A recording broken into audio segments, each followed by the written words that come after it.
আসসালামু আলাইকুম রহমতুল্লাহ। বৃহস্পতি কাছে দূরে দেশ ও প্রবাসে যে যেখান থেকে দেখছেন আপনাদের সকলকে আজকের এই বিশেষ পর্যালোচনায় স্বাগতম। আজকে আমি মূলত কথা বলবো মানিকগঞ্জে তাওহিদি জনতা এবং বাউলদের ভিতরে যে একটি উত্তেজনাকর পরিস্থিতি তৈরি হয়েছে এবং গতকালকে বেশ কিছু ভিডিও আমাদের সামনে এসেছে যে বাউলদেরকে মারধর করা হচ্ছে এবং তাদেরকে মারধরে এক পর্যায়ে তারা পানিতে ঝাঁপ দিচ্ছে এবং এই বিষয়গুলি মূলত একটা শ্রেণী তারা বেশি প্রচার করতেছে, বিশেষত নাস্তিক্য মনা যারা, নাস্তিক্যবাদী যারা বা নাস্তিকতায় যারা বিশ্বাসী তাদের কাছে এই বিষয়টা বেশি আঘাত লেগেছে।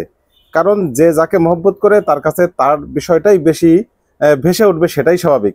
যারা তাওহিদি, যারা সাধারণ জনতা, যারা আল্লাহকে ভালোবাসে, তারা আল্লাহর প্রতি কটূক্তিকে তারা বরদাস্ত করতে পারেনি, তারা তাদের বিষয়টাকেই প্রকাশ করতেছে।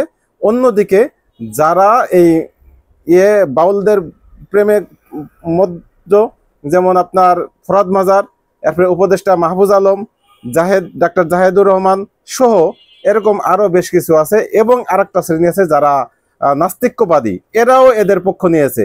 এদের ভিতরে নীলা ইসরাফিল, উলঙ্গ একটা মহিলা, তাকেও দেখলাম একই অবস্থা, সেও এটার বিরুদ্ধে কথা বলতেছে। মানে কোথায় যাব এই যখন অবস্থা, তখন চিন্তা করলাম যে এই বিষয়টা নিয়ে কথা বলাটা খুবই জরুরি এবং আশা করি শেষ পর্যন্ত আপনারা সাথেই থাকবেন।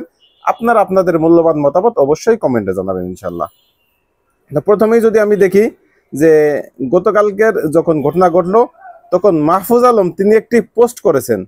তার পোস্টটা সরাসরি তার ফেসবুক আইডি থেকে যদি আমি একটু পড়ে শোনাই যে মজলুম জালিম হচ্ছে, ফ্যাসিবাদ বিরোধীরা ফ্যাসিবাদী হচ্ছে, পুরো পরিস্থিতি হতাশা ও ক্ষুব্ধতার, জুলুমকে ইনসাফ দিয়ে, সহিংসতাকে দরদ দিয়ে প্রতিস্থাপন না করে যারা নতুন মাত্রায় জুলুম ও সহিংসতা করে বেড়াচ্ছেন তারা ফ্যাসিবাদের পুনর্জাগরণের জন্য দায়ী থাকবেন। সমাজে রাষ্ট্রচিন্তা ও আচরণে বৈচিত্র্যকে বাধাগ্রস্ত করলে ফ্যাসিবাদ পুনঃপ্রতিষ্ঠিত হবে এবং জুলাই বিপ্লব ব্যর্থ হবে। তাসাউফপন্থী, ফকির, বাউল সহ সকল ভিন্ন মতাবলম্বীদের উপরে সব ধরনের জুলুম বন্ধ হোক, জুলুম শুধু তাওহীদবাদীদের উপরে হোক, এটাই হয়তো ওনার মূল বক্তব্য হতে পারে। তা না হলে মূল যেই ঘটনাটা ঘটেছে এই ঘটনাটা যদি আপনাদেরকে একটু না দেখাই তাহলে হয়তো অনেকেই যদি না দেখে থাকেন তারা বিষয়টা বুঝতে পারবেন না যে আসলে কতটা জঘন্যতম ঘটনা ঘটেছে। যে একজন বাউল, যাদের কাজ হচ্ছে গান গাওয়া, সেই বাউলরা যখন ইসলামকে নিয়ে, আল্লাহকে নিয়ে, আল্লাহর নবীজিকে নিয়ে অকাথ্য মিথ্যাচার করে, শুধু মিথ্যাচারই না, মানে মানুষের বিয়াদবির তো একটা লিমিট থাকে, সেই লিমিট তারা ক্রস করেছে। আমি যদি একটু শোনাই, আর একটা হেডফোন বের করে নিচ্ছি, আমি যদি আপনাদেরকে একটু শোনাই যে আসলে মানে কতটা জঘন্য তার ভাষা। এটা একজন বাউল, তিনি বাউলের নামটা কি দেখেন, একটু শুনে দেখেন। আল্লাহর কথার কোনো গুয়া মাথা আমি কিছুই পাই না। মাথা কোনটা গোয়া কোনটা এটা আমি পাই না। কেন পাই না? এই যে একটা কথা বলছে, আওয়ালু মা খালাকুল্লাহে, প্রথম সৃষ্টি ইশক। আওয়ালু মা খালাকুল্লাহে মিন নূরি, প্রথম সৃষ্টি নূর। আওয়ালু মা খালাকুল্লাহে আরশ, প্রথম সৃষ্টি আমার আরশ। আওয়ালু মা খালাকুল্লাহে রূহ, প্রথম সৃষ্টি আমার রূহ। কয়টা হইছে? এর মুখ হইছে দুই কথা কয়, হ্যাঁ মুখ কয় না উক কয়। দুই কথা কইলে এর মুখ থাকে, এর তো মুখ থাকে না, এর তো উক হয়ে যায়। আল্লাহ যে কইল প্রথম সৃষ্টি আমার ইশক, প্রথম সৃষ্টি আবার কয় আমার আরশ, প্রথম সৃষ্টি আবার কয় নূর, প্রথম সৃষ্টি আবার কয় রূহ। আল্লাহ এক মুখে যে এত কথা কয়, আল্লাহর মুখ কয়টা? খালি কয়টা না, ওটা মুখ না হুক, এটাও আমার জানা দরকার। নাউজুবিল্লাহ, চিন্তা করছেন যে কতটা জঘন্য যে আল্লাহ এক মুখে কয়েকটা বলতেছে, এই জন্য আল্লাহর মুখ রে সে জঘন্য, কি জঘন্য ভাষায় কথা বলতেছে। যে এই ধরনের কথা বলার পরে কোন সাধারণ বিবেকবান মানুষ, অন্তত যে আল্লাহকে বিশ্বাস করে, নামাজ কালাম নাই পড়ুক কিন্তু আল্লাহকে বিশ্বাস করে, ন্যূনতম ঈমান আছে, সেই মানুষটা তাকে নিজেকে ধরে রাখার কোনো সুযোগ নেই। তার হিতাহিত জ্ঞান এখানে লোপ পাবে, তার ভিতরে প্রচন্ড আক্রোশ তৈরি হবে এবং সে যথাযথ আইনি ব্যবস্থা যদি না করা হয় অর্থাৎ ওই লোককে যদি যথাযথভাবে আইনি ব্যবস্থার মাধ্যমে তাকে শাস্তি না করায়, তাহলে মানুষ জনগণ হাতে তুলে নেবে আইন। এটাই স্বাভাবিক, এটা মানুষের চিরাচরিত নিয়ম। আপনি বাংলাদেশের প্রেক্ষাপটে দেখেন, ইতিপূর্বে 16 বছর যে স্বৈরশাসক ছিল, আপনি কোনো একটা দিন কি এমন হয়েছে যে আপনি শেখ মুজিবকে নিয়ে একটা কথা বলতে পারতেন? তখন পারতেন না, কারণ তখন তাদের ক্ষমতা ছিল, তারা বলার সাথে সাথে আপনাকে একেবারে জায়গায় শেষ করে দিবে, নাস্তানাবুদ করে ফেলবে। এখন এই পরিস্থিতিতে এসে যদি এরকম জঘন্য ভাষা চয়ন করা হয় শহীদ প্রেসিডেন্ট জিয়াউর রহমান সম্পর্কে, বা তার সন্তান জনাব তারেক রহমান সম্পর্কে, বা বেগম খালেদা জিয়া সম্পর্কে, এরকম কুরুচিপূর্ণ শব্দ যদি কোনো বদমাইশ ব্যবহার করে, তাহলে বিএনপি তাকে কি করবে? একেবারে কমন সেন্স দিয়ে ভাই চিন্তা করেন আপনারা একটা বিষয়, যে বিএনপি এখন বড় দল, তারা অনেক সভ্য, আওয়ামী লীগের তুলনায় তারা হাজার গুণে সভ্য, কোনো সন্দেহ নেই।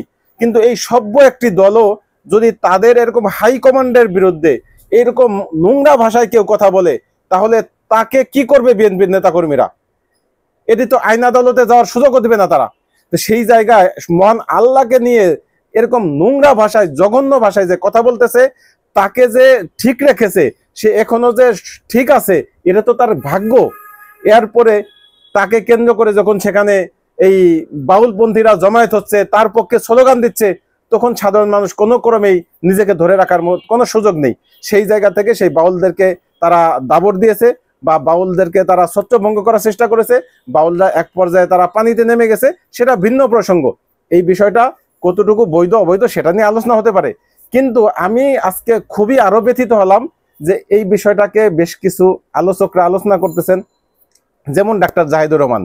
তিনি ইনিয়ে বিনিয়ে এমন ভাবে কথা বলছেন যে আমি এই লোকটারে, যে বাউল যার কথা আমি শুনাইলাম, এই লোকটার কথা আমি শুনেছি, আমি তাকে যথেষ্ট মানে খুব ভদ্র মনে হয়েছে, মানে মহান মনে হয়েছে ওনার কাছে এই লোকটাকে, এই বদমাসটাকে। হতেই পারে, কারণ তুই একটা বদমাস, তোর কাছে ওই বদমাসটাই পছন্দ হবে, এটাই তো স্বাভাবিক। যে যে কোয়ালিটির, সে ওই কোয়ালিটির জিনিসটাকেই পছন্দ করবে। যেমন কোন একজন মেথর, তার কাছে কিন্তু ওই দুর্গন্ধই মনে হয় না। তার মানে তো এই নয় যে দুর্গন্ধের আসলে কোনো দুর্গন্ধ নেই, দুর্গন্ধ বিলীন হয়ে গেছে, সেটা কিন্তু নয়। বরং ওই মেথর সে দুর্গন্ধ টের পায় না, সেটা তার নাকের ব্যর্থতা। দীর্ঘদিন সেই মেথরগিরি করার কারণে তার নাকের এই যে বোধ শক্তি, সেটা নষ্ট হয়ে গেছে। অতএব এই জায়গায় এসে কোনো ক্রমে আপনি বলতে পারেন না যে একজন মেথর সে আর একজন মেথরের কাছে গিয়ে বলতেছে, আজকে একটা ওই বাথরুমের টাঙ্কি পরিষ্কার করলাম, কি সুন্দর ঘ্রাণ। ওর কথার কোনো যৌক্তিকতা নেই, এবং ওর যে মানসিকভাবে বিকৃতি ঘটেছে সেটা আমাদের বুঝতে হবে। ঠিক তেমনি ভাবে এই যে ডাক্তার জাহেদের মতো যারা যারা এই বাউলদেরকে মহান মনে করেন, যারা বাউলদেরকে একটু উত্তম মাধ্যম দেয়াকে একেবারে গেল গেল রব উঠিয়েছেন। আরেকজন আছে আমাদের খুব চিন্তক, আলোচক এবং রাষ্ট্রচিন্তক নাকি ফরহাদ মাজার, তিনি আজকে দেখলাম প্রেস ক্লাবে একটি সমাবেশের আহ্বান করেছেন। কাদেরকে নিয়ে? কেন? এই বাউলদের নাকি জাত চলে গেছে, এইটা নাকি আন্তর্জাতিক ভাবে বাংলাদেশ রাষ্ট্রের ক্ষতি হবে। আবার ডাক্তার জাহেদ আর একটা আলোচনায় বলতেছেন যে আওয়ামী লীগের সময়, শেখ হাসিনার সময় এই ধরনের যারা এই তাওহিদবাদী, তারা কই ছিল? তাদেরকে তো তখন দেখলাম না। ডাক্তার জাহেদ উনি শাপলা চত্বর দেখেন নাই। ডাক্তার জাহেদকে আমি চোখে আঙ্গুল দিয়ে দেখিয়ে দিতে চাই যে শাপলা চত্বরে শত শত মানুষ আমাদের রক্ত দিয়েছিল। কি কারণে? কার রক্তচক্ষুকে উপেক্ষা করে আমরা সেটা করেছিলাম? তখন কিন্তু শেখ হাসিনা ক্ষমতায় ছিল, এমন ভাবে ছিল যেই শেখ হাসিনার বিরুদ্ধে কোনো বড় রাজনৈতিক দল তখন কোনো কর্মসূচি দেওয়া সাহস করেনি। যখন শাহবাগে এই ডাক্তার জাহেদের মতো মানুষরা যেখানে প্রথিত হওয়ার চেষ্টা করেছিল, যেখানে নাস্তিক্যবাদ প্রতিষ্ঠিত হয়েছিল, তাদের বিরুদ্ধে মূলত সেই শাহবাগের গণজাগরণ মঞ্চের বিরুদ্ধেই সেই শাপলা চত্বরের যেই গণসমাবেশ ছিল আমাদের, সেটা কার আমলে ছিল? সবচাইতে বাংলাদেশের ইতিহাসে সবচাইতে বড় যেই গণজমায়েত, সেটা ছিল শাপলা চত্বর। সেটা ছিল শেখ হাসিনার আমলে। এই ডাক্তার জাহেদরা সেটা দেখতে পান না। তারা এখন বলতে আসছেন যে শেখ হাসিনার আমলে এদের হেডম কই ছিল। মানে এই তাওহিদি জনতাকে তিনি একেবারে যাচ্ছে তাই ভাবে কথা বলতেছেন। ওনার কাছে এই বাউলরা মহান হয়ে যাচ্ছেন। মাহফুজ আলম উপদেষ্টা, তার কাছে এই বাউলরা মহান হয়ে যাচ্ছেন। কিন্তু তারা যে আমার আল্লাহকে কটাক্ষ করলো, আল্লাহর শানে বেয়াদবিমূলক শব্দ চয়ন করলো, যেটা তাওহিদিবাদী, যেটা আল্লাহ তাআলার উপরে বিশ্বাস যারা স্থাপন করেন, প্রত্যেকটা মুসলমানের রক্তে হৃদয় রক্তক্ষরণ হয়, তার শাস্তির কি করলেন? আমরা তো বারবার বলে আসতেছি যে স্বাধীনতা মানে মুখের বেলেল্লাপনা নয়, যা মন চায় তাই বলা না। আমি যদি এখন ডাক্তার জাহেদ যে বকাবকি করি, এটা কি স্বাধীনতা হবে? আমি যদি তার মা বাপ তুলে কথা বলি, এটা কি স্বাধীনতা হবে? স্বাধীনতারও একটা লিমিটেশন আছে। আপনি স্বাধীনতা কতটুকু, যতক্ষণ পর্যন্ত আরেকজনকে আঘাত না করে। ওই বদমাইশ যে কথাটা বলেছে তার কথায় আমার কলিজায় আঘাত লেগেছে। তার এটা স্বাধীনতা নয়। আরেকজনের বিরুদ্ধে কথা বলা, আরেকজনের ধর্মকে নিয়ে কটূক্তি করা, এটা কখনোই স্বাধীনতা নয়। এই স্বাধীনতা পক্ষে যারা কথা বলবে তারা নাস্তিক্যবাদ লালন করেন এবং তারা নাস্তিক্যবাদ প্রতিষ্ঠা করার জন্য চেষ্টা করতেছেন, সেটাই আমরা বলবো। ডক্টর জাহিদ এটা বলেছেনও যে এই বিষয়টা নিয়ে কথা বলতে গেলে অনেকে আমাকে নাস্তিক ট্যাগ দিবেন, আর বাংলাদেশে নাস্তিক ট্যাগ দেওয়া মানে হত্যাযোগ্য করে ফেলা ইত্যাদি ইত্যাদি উনি বলেছেন। মানে এই বিষয়টাকে উনি হাস্যরস দিয়ে উপস্থাপন করেছেন। আবার ডক্টর জাহিদের ওইখানে আমি একটা কমেন্ট করেছিলাম, অনেক অথর্ব, অনেক অজ্ঞ পোলাপান আছে, তারা এসে আমার কমেন্টের ভিতরে এসে কথা বলছে। আমি শুধু বলেছিলাম যে এই হেডম শেখ হাসিনার সময় ছিল, কারণ আমি শাপলা চত্বর আমি নিজে ছিলাম। আমি শেষ রাত সর্বশেষ ফজরের আগ দিয়ে আমি সেখান থেকে বের হয়ে এসেছি। আমি সেই ভয়াবহ দুর্বিষহ যে অবস্থা সেটা আমি যে দেখেছি, আপনারা দেখেননি, কারণ তখন কোনো টিভি চ্যানেল সেখানে ছিল না। দিগন্ত টিভি চ্যানেল সেখানে থাকার অপরাধে তাদের চ্যানেল বন্ধ করে দিয়েছিল, কোনো লাইট জ্বালানো ছিল না, সব বন্ধ করে অন্ধকারে আমাদের উপরে কি নৃশংসতা করেছে তার সাক্ষী ছিলাম আমরা। সেটা আমরা দেখেছি, কি ভয়ঙ্কর পরিস্থিতির ভিতরেও আমরা শেখ হাসিনার বিরুদ্ধে আমরা প্রতিরোধ গড়ে তুলেছিলাম, শেখ হাসিনার বিরুদ্ধে আমরা অবস্থান করেছিলাম, আমরা পিছু হটিনি। সেগুলি আপনাদের চোখে পড়ে না। আপনাদের চোখে পড়তেছে এখন এই 24 পরবর্তী সময়ে এসে আমরা এতটুকু তো করবই, কারণ এই 24-এ আমাদের রক্ত গিয়েছে, ডাক্তার জাহিদ আপনাদের রক্ত যায়নি। ডাক্তার জাহিদা কয়দিন কয় জায়গা সমাবেশে গিয়েছেন, কয়দিন এই শাহবাগে অবস্থান করেছেন, কয়দিন টিএসসিতে এসেছেন ডাক্তার জাহিদরা। ব্যক্তিগতভাবে তিনি আসতে পারেন, আমি ডাক্তার জাহেদরা বলেছি, মানে এই মতাদর্শে যারা বিশ্বাসী তাদের কথা বলেছি, এই নীলা ইসরাফিলের কথা বলেছি, তাদের কি অবদান ছিল, কতটুকু অবদান ছিল। অতএব এই গত 24-এর যে আন্দোলন, সেই আন্দোলনে এই তাওহীদবাদীদের বড় একটা অংশের বিশাল বড় ভূমিকা ছিল। বিশেষত কওমি মাদ্রাসার শত শত ছাত্র এখানে শহীদ হয়েছে, আমার ভাইয়েরা, আমার ছাত্র ভাইয়েরা শহীদ হয়েছে সেখানে।